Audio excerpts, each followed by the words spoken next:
બોલો ગજાનન ગણપતિ મહારાજની જય. મિત્રો, આપ સૌનું આપની ચેનલ સનાતની સત્સંગમાં સ્વાગત છે.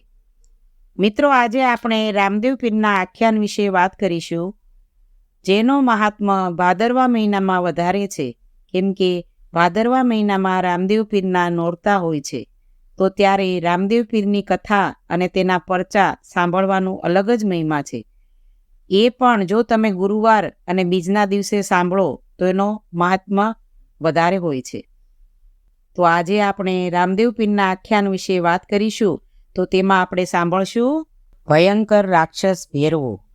આજે રામદેવ પીરની વર્ષગાંઠ હતી, એટલે ઉત્સવમાં ભાગ લેવા અજમલજીએ પોતાના સગા સંબંધીઓને તેડાવીને સભા ભરી હતી. સભામાં મેવા મીઠાઈ વેચાઈ રહ્યા હતા.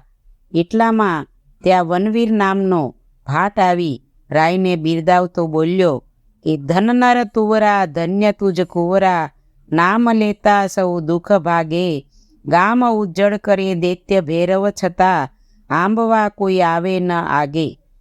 12 ગાંવની ધરતીમાં ભેરવો રાક્ષસ માણસોનું ભક્ષણ કરી જાય છે. તેમાંય લોહગઢના નાનક છબલા બાલા શાખના શાખાના રાજપૂતોને જ્યાં જુએ છે ત્યાંથી પકડી પકડીને ખાઈ જાય છે. એના અત્યાચારથી પ્રજા ત્રાસી ગઈ છે.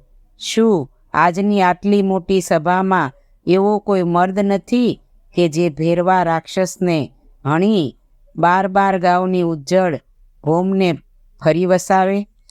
કવિરાજ, તમારું કેવું ખરું છે, પણ એ રાક્ષસ કાંઈ જેવો તેવો નથી. અને નાનક છબાલા લોહગઢના રાજપૂતોએ એને અન્યાય કર્યો છે. એથી એ રાક્ષસ રૂપે પ્રગટ થયો છે. એના ત્રાસની મને ખબર છે, પણ પોકરાણગઢની હદમાં તેનો રંજાડ નથી. વળી કવિરાજ, જે ઉગે છે તે આથમે છે જ, એમ ભેરવાનો અંત નક્કી આવશે જ. કવિરાજ, એ ભેરવો રાક્ષસ કેવો છે? રામદેવજીએ પૂછ્યું. ભેરવાને નજરે જોનાર પાછો આવે ત્યારે ખબર પડે કે એ કેવો છે, કવિએ ઉત્તર આપ્યો.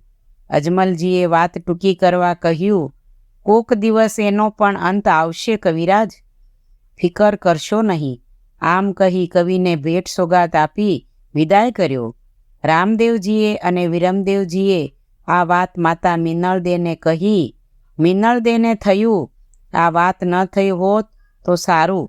તેઓ જાણતા હતા કે રામદેવજી સાહસિક છે, એટલે ભેરવાની ભૂમિમાં પહોંચી જાય તો ઉપાધિ થાય. એટલે તેઓ વાતને ઉડાવતા બોલ્યા, આપણે શી ચિંતા? ભેરવો એવી ભૂમિમાં રહે છે કે જ્યાં કોઈ જતું નથી, અને એ ભૂમિમાં જવાનું કારણ પણ નથી. આ કવિઓનો કાંઈ ને કાંઈ તુક્કા લાવી મૂકવાનો સ્વભાવ હોય છે. સભામાં સંભળાવેલા વનવીરના પાણીદાર શબ્દો હજી પણ રામદેવજીના કાનમાં ગુંજતા હતા. તેમને રાત્રે ઊંઘ પણ ન આવી. સવારના નિત્ય નિયમ મુજબ ગોવાળના છોકરાઓ રામદેવજીને બોલાવવા આવ્યા. તેથી ગૌશાળામાંથી ગાયો છોડી રામદેવજી છોકરાઓ સાથે ગાયો ચરાવવા ગયા. કાંધેરે કામળ હાથમાં ગેડીઓ જીરે, અને રામદેવ ગાયોના ગોવાળ. ગેડી દડાની રમતું માંડ્યું જીરે, અને રમતા હેડીના સૌ બાળ. કાંધેરે કામળ હાથમાં ગેડીઓ જીરે, રામે રે દડુલો દોડાવ્યો જીરે, અને લેવા દોડ્યા ભરતા ફાળ. દડો રે પડ્યો ભેરવ ભોમમાં જીરે, અને થયો સમય સંધ્યાકાલ. કાંધેરે કામળ હાથમાં ગેડીઓ જીરે. ગાયો હરિયાળી ભૂમિમાં ચરવા લાગી. બાળકોએ ગેડીદડાની રમત રમવા માંડી. સામસામી ભેરુબંધી ટુકડીઓ બંધાય. હાર જીતનો દાવો રમતા રમતા સંધ્યાકાળ થવા આવ્યો. એટલામાં રામદેવજીએ દડાને એવો જોરથી ગેડી ફટકારી કે દડો ખૂબ દૂર નીકળી ગયો. રામદેવજીએ બાળકોને કહ્યું, હું દડો લઈને આવું છું, તમે બધા ગાયો લઈને ઘરે જાઓ. દડો લઈને હમણાં જ ઘેર આવું છું. રામદેવજી દડો લેવા દોડ્યા. દડો ભેરવા રાક્ષસની ભૂમિમાં પડ્યો હતો. રામદેવજી દોડતા દોડતા ત્યાં ગયા તો પર્ણકુટીમાં બાવા બાળનાથ ધકથી ધૂણીએ તાપતા બેઠા હતા. રામદેવજીએ તેમને નમન કરીને પૂછ્યું, મહારાજ, અહીં મારો દડો આવ્યો છે?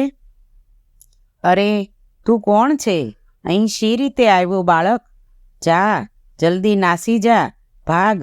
આ તો ભેરવા રાક્ષસની ભયંકર ભૂમિ છે. હમણાં ભેરવો આવશે તો તને મારીને ખાઈ જશે, બાળનાથે કહ્યું. મહારાજ, રાત પડી ગઈ છે, વરસાદ વરસવા લાગ્યો છે, વીજળી ચમકી રહી છે. હવે અત્યારે મને માર્ગ નહીં જડે, હું ક્યાં જાઉં? રામદેવે વિનયપૂર્વક કહ્યું, તું જે રસ્તેથી આવ્યો છે તે રસ્તે ચાલ્યો જા, જલ્દી જા, આ ભૂમિમાંથી નીકળી જા. બાળક, લે આ તારો દડો, બાળનાથે કહ્યું. ના મહારાજ, મારા પર કૃપા કરો, સવાર સુધી મને રહેવા દો, મને ભેરવાની બીક લાગે છે. રામદેવજી ડરતા હોય એવો દેખાવ કરીને બોલ્યા. ત્યાં તો ખાવ ખાવ કરતો ભેરવો રાક્ષસ આવતો હતો. તેનો અવાજ બાબા બાળનાથને સંભળાયો. તેમણે તુરંત જ બેઠા થઈ રામદેવજીને એક ખૂણામાં છુપાવી દીધા અને પોતાની કંથા ગોદડી તેમને ઓઢાડી દીધી. થોડી વારમાં ભેરવો રાક્ષસ આવ્યો અને બોલ્યો, ગુરુદેવ, અહીં કોઈ માનવીની ગંધ આવે છે. કોઈ માનવી હોય તો મને બતાવો. ભેરવા, તને બ્રહ્મ થયો છે. અહીં કોઈ માનવી આવી શકે જ નહીં. તારા ભયથી બાર ગામમાં કોઈ માનવી ફરકતું નથી, તો અહીં ક્યાંથી આવે? માનવીમાં તો હું છું. બહુ ભૂખ્યો હોય તો મારો ભક્ષ કર. ભેરવાને સંતોષ ન થયો. તે પર્ણકુટીમાં તપાસ કરવા લાગ્યો. રામદેવજીએ ઓઢેલી ગોદડી ધ્રુજતી હતી, ઊંચી નીચી થતી હતી. ભેરવો તે જોઈ ગયો અને ગોદડી ખેંચી ગર્જના કરતા બોલ્યો, મૂરખ, ઉઠ, આમ સંતાએ તું ક્યાં બચવાનો હતો? પરંતુ ગોદડી જેમ ખેંચે તેમ લાંબી વધવા લાગી. બાવો બાળનાથ પણ આશ્ચર્ય પામ્યા. ભેરવો ગોદડી ખેંચીને થાક્યો, પણ પાર ન આવ્યો. એટલામાં એક હાથમાં ગદા અને બીજા હાથમાં ગેડીઓ લઈ રામદેવજી છલાંગ મારી ઊભા થયા. ભેરવો ગભરાયો. અચાનક ગોદડીમાંથી એક યોદ્ધા નીકળ્યો. હવે શું કરવું તેની તેને ખબર ન પડી. એટલામાં તો રામદેવજીએ એક જ ગેડિયાથી તેને જમીન પર પછાડી દીધો. પરંતુ ભેરવો તુરત જ ઊભો થઈને ભાગ્યો. રામદેવજી પણ તેની પાછળ દોડ્યા અને પડકાર કર્યો, ઊભો રહે, નરાધમ! ઘણા માનવીઓને તે વગર અપરાધે માર્યા છે. હવે તને જીવતો નહીં છોડું. એમ કહી રામદેવજીએ ફરી ગેડીનો ઘા કર્યો.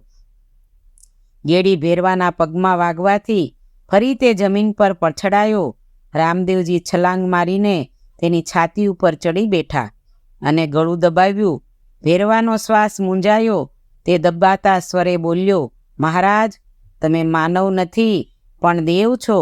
મારા ગુરુ બાળનાથનું મને વચન હતું કે મારો શિષ્ય થશે તે તને મારશે, એટલે હું કોઈને એમની પાસે આવવા દેતો નહીં. શું એમનું વચન જૂઠું પડ્યું? ના, બાવા બાળનાથ મારા ગુરુ છે. મને શિષ્ય માની કંથા ગોદડી ઓઢાડી હતી અને એમણે ગોદડી ઓઢાડતી વખતે મારા માથે હાથ મૂક્યો હતો, એટલે તે મારા ગુરુ થઈ ચૂક્યા છે. અને એ વચનના પ્રતાપે જ આજે તારો અંત આવશે. નાથ સંપ્રદાયના સિદ્ધાના વચન ખાલી જતા નથી. મહારાજ, તે તો આપણે ગુરુભાઈ થયા. શું ભાઈ ભાઈને હણશે? મને બચાવો, મારશો નહીં. ભૈરવ, તું જીવતો રહે તો ઉપદ્રવ કરે. તને તો હવે સ્વધામ જ પહોંચાડીશ. દેવ, આપણે ગુરુભાઈ છીએ. મારા પર દયા કરી મને છોડો. તમે કહેશો તેમ હું કરીશ. સ્વધામ જવા પણ ખુશ છું. ભેરવો કરગરતો બોલ્યો. સ્વધામ એટલે પરલોક, રામદેવજીએ કહ્યું.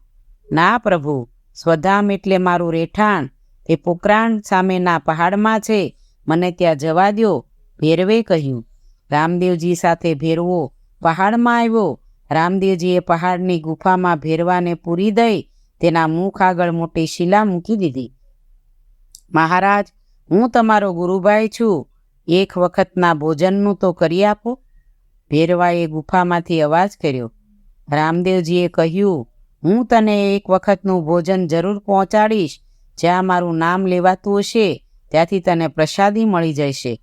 મહા અને ભાદરવા મહિનામાં મારા નામના મેળા ભરાશે.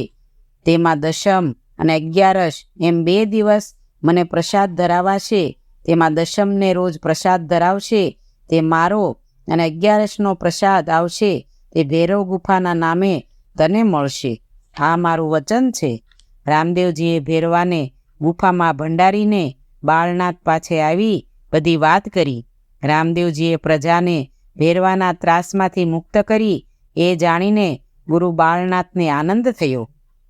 બોલો રામદેવ પીર કી જય.